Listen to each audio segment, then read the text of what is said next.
it was just ridiculous. It's not often that you're watching the WNBA or that I'm watching it and I'm like, wow, I've just never seen this before. Imagine this, buddy. 3 players, Caitlin, Sophie, and Lexi, standing together as the entire league crumbles around them, a commissioner so inebriated on power, and a fan base so furious they eventually exploded. With 200,000 fans formally announcing a boycott for 2026, the WNBA is currently dealing with its worst scandal to yet. Additionally, the number is rising so quickly that Kathy Angelbert herself left the league headquarters in a state of complete terror. Sponsors are constantly phoning.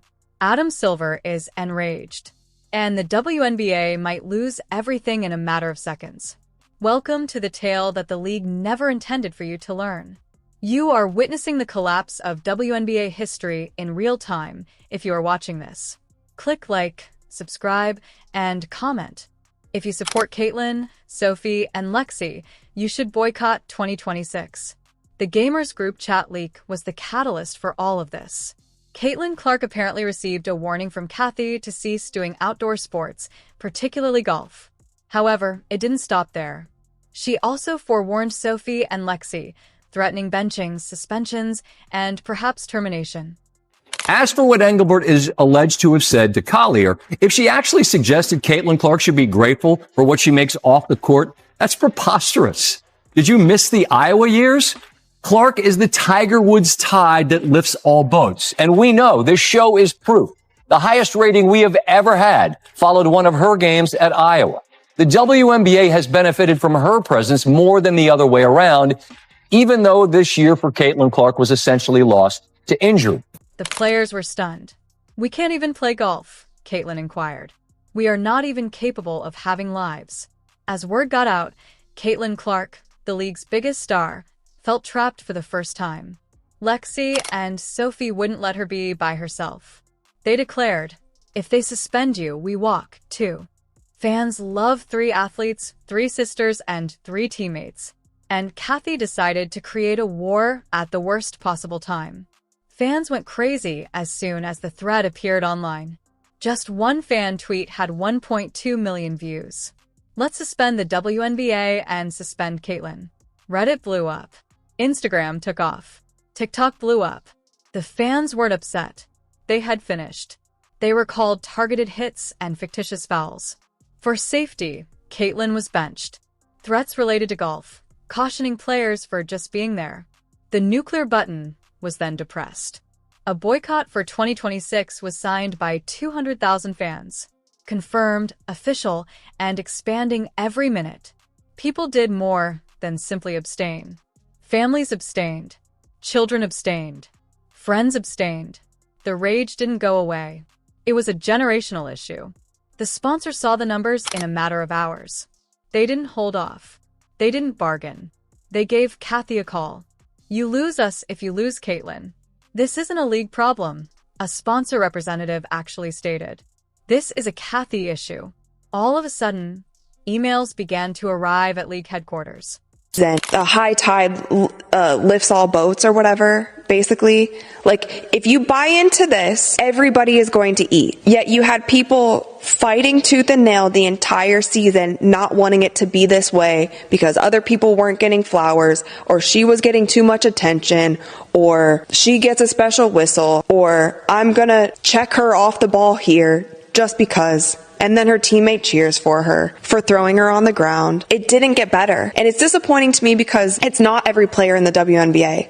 And I'm sure that there are many players who are happy to have her in the league. And it's like, if it was my league and somebody was coming in and bringing millions of people, like, I would be excited about that, because you know what? That's a chance for me to impress millions of people who weren't watching before. And there's a lot of women in this league who don't have that kind of envy and jealousy and this kind of like secret club mentality that they only want certain people to be a part. Subsequently, over 100 businesses withdrew funds, froze funds, and threatened to walk forever. The WNBA came to the conclusion that there was not a scandal. There was no controversy here. This was a heart attack in terms of money. In real time, Kathy's choices were ruining the league. Adam Silver lost it when there were 210,000 boycotts. Fix this or step down. he yelled as he entered the office and slammed a binder on the table. There was silence in the room. Kathy froze. Her face turned pale. "Why are you threatening players for living their lives?" he questioned her. "Why are you focusing on Caitlin? Why are you alerting her teammates?"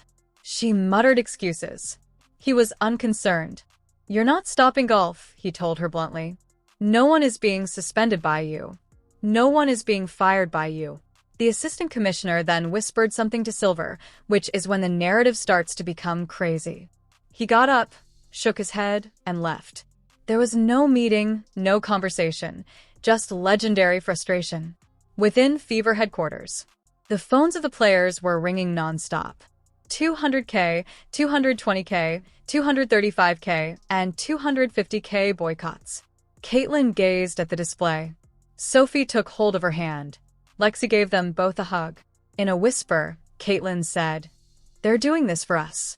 Sophie replied, "Then we stay strong." Lexi replied, "Together." The WNBA office was in disarray at the same time, with executives hiding in their offices, employees crying, phones ringing nonstop, emails exploding, and sponsors frozen. Kathy was trembling as well. She had no backup, no support, and no plan. She became aware of the reality. You can't battle your supporters. You cannot put your stars in danger. People are beyond your control. And at last, the supporters reclaimed their league. When families were taken into account, the boycott estimate surpassed 1 million by the end of the day. Kathy's office door was locked, and her chair was vacant. She remained silent. The league lost money, stability, sponsors, fans, and reputation that would be holding the players back from saying, yes, we agreed to an extension. Let's try to iron out this deal so there is no lockout.